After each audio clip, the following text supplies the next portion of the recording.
Right now, we're going to welcome our first live guest. We've got our Washington correspondent, John Gallagher, here with us this morning to talk about today's top story. Hey, Kelly, how are you doing? Doing good, John. We've got some interesting stuff going on in Washington right now. And let's start off with the FMCSA now talking about driver assist and what is allowed, what isn't allowed, and where their thoughts are. Yeah, so the current rule restricts where OEMs and other makers of these driver assist technologies can locate them on the windshield. And we're sort of talking about, like, lane assist technology, driver attention warnings, some speed management systems. So the current rule says that you can locate them within 4 inches of the top of the windshield, and this final rule that was announced this past week extends that down to 8.5 inches down from the top of the windshield. So up to now, the makers of these devices have had to formally petition the FMCSA for temporary exemptions from the rule because a lot of these devices that they have, in order for them to work properly, they have to be within what's called the wiper zone, which extends down further than 4 inches, in order for them to have all the safety the safety improvements that they require. So and at the same time not obstruct the driver's view of the road. So over the last 5 years, FMCSA granted like 10 of these exemptions. So what this final rule does, basically, it nullifies the need for filing these exemptions. And it sounds a little mundane, this rule, I guess, but it's pretty important because these manufacturers and trucking companies, in order to take advantage of these devices as they evolve and improve safety, this sort of having to file these exemptions sort of delayed that whole ability to do that, because they also had to go through each time someone filed an exemption, it would have to go through a comment period, which could last 6 to 9 months or more. And also just wanted to point out, the final rule also expands the definition of what the FMCSA considers to be fall under the rule in terms of a vehicle safety system, the type of technology. So it basically includes things like braking warning systems and also driver camera systems, GPS, traffic sign recognition, and it's basically any system that contains what they said to be like cameras, LiDAR, radar, and or video.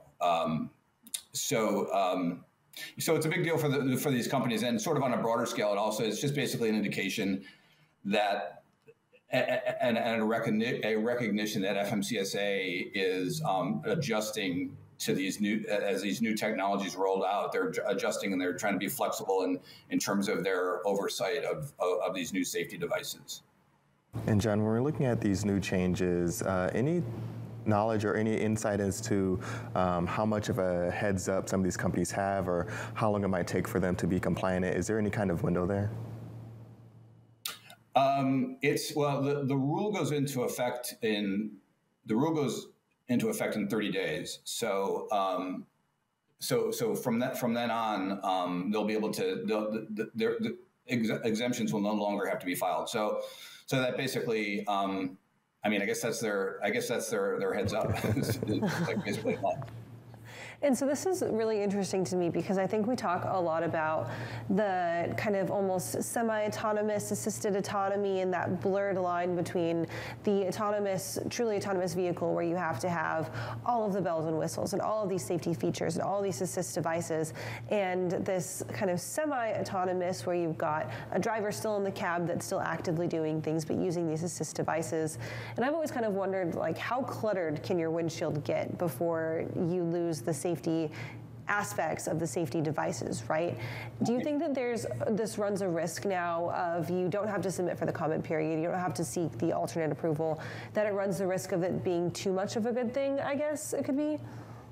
Yeah, that's a good point, because I saw that was mentioned, I think, in one of the comments that was filed about that. And I remember the FMCSA's response to that was that so far that there's been no proof that this clutter exists, or no one's been able to show that yet that that's going to be a problem. But I thought the exact same thing, because if it's not built into the truck initially, and I don't know how all this technology works really, but maybe our colleague Alan might know. But I guess a lot of these are considered add-on type things. So if you have a bunch of them, I guess I'm assuming that could be an issue, and maybe it will be at some point, or maybe it won't, because as this technology evolves, it'll just be sort of built in, and you won't have to have it all sticking on the windshield. So I guess we'll see about that. That's a good question. And of course, the other big topic, what's the latest developments for the House Oversight Committee, and what's going on over there with that developing situation? Yeah, basically, the administration is really cracking down on these big carriers, and what happened this latest step up on this is basically the subcommittee, the House Oversight Committee, the two subcommittees within it. One's the Coronavirus Crisis Subcommittee, and one's called the Economic and Consumer Policy Subcommittee. They're basically demanding explanations from 3 of the top 10 carriers: Maersk, Hapag Lloyd, and CMA CGM.